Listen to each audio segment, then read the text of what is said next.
My name is Daniel Mercer, and the night my wife told me she was taking my stepdaughter to spend Christmas with her ex-husband, she slammed the kitchen door so hard the windows rattled. She stood there with her arms crossed, red nail flashing under the kitchen light, and said it without hesitation.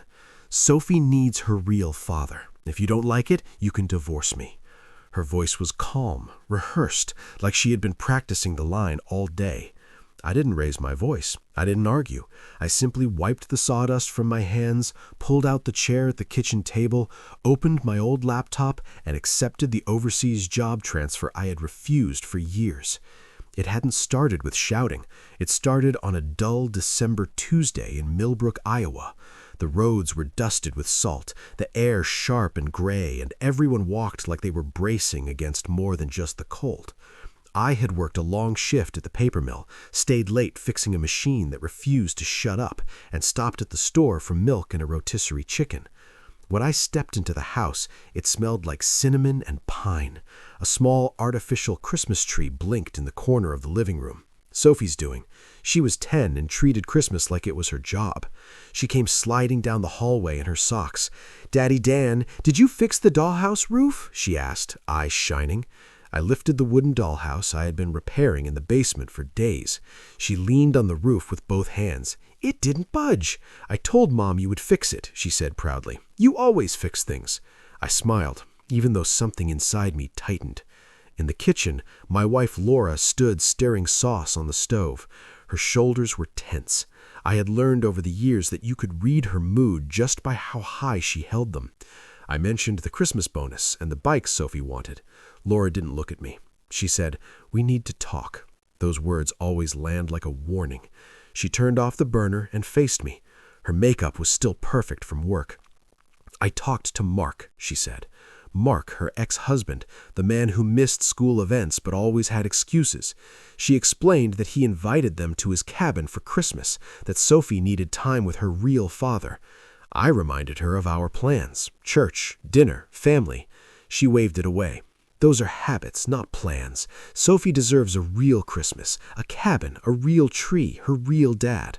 I told her I was the one who showed up every day: dentist appointments, homework, school plays.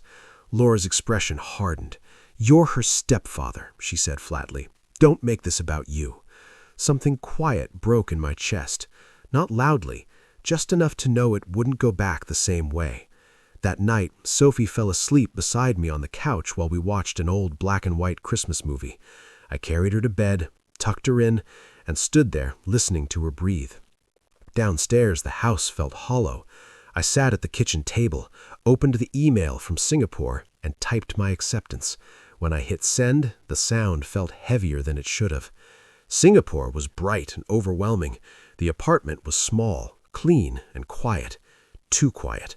I worked long hours and checked my phone constantly.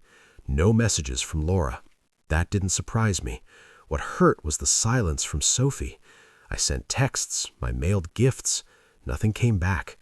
Days passed, then weeks. One night, scrolling through social media, I saw the photo.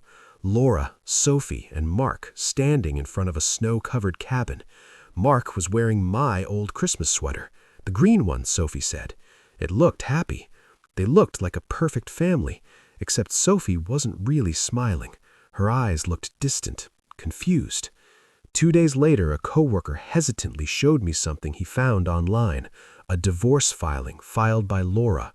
Reason? Abandonment. I stared at the screen, my chest hollowing out. She knew exactly where I was. She watched me accept the job, and now she was rewriting the story. That was the moment.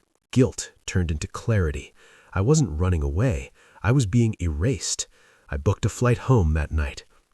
Back in Iowa, I didn't go straight to the house. I stayed at a small veterans lodge and started gathering information. Bank statements showed Laura tried to empty our joint account.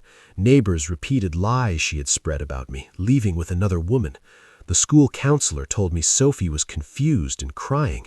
Laura had told her I chose another country over her. That ended any doubt I had left. This wasn't about saving a marriage. This was about protecting a child. With the help of an old friend who had become a lawyer, I prepared my response and walked into the courthouse the morning of the hearing. Laura didn't expect to see me. When our eyes met, her confidence cracked for just a second. The judge listened as evidence stacked up: emails, timestamps, bank records, blocked messages.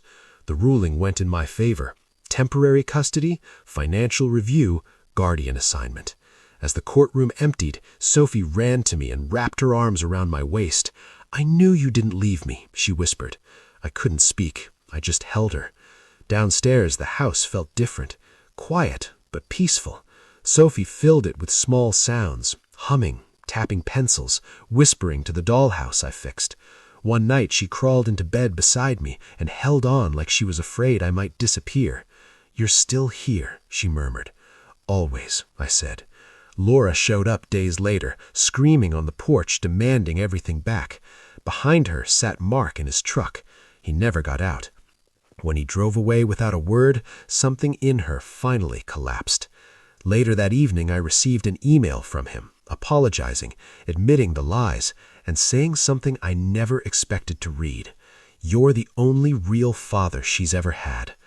That night, Sophie handed me a small wooden figure from the dollhouse she had painted to look like me. "So you'll always stay," she said. I pulled her close and nodded. Standing by the window later, watching snow fall under the porch light, I understood something important. Revenge didn't come from yelling or destroying someone else. It came from telling the truth, staying steady, and showing up when it mattered.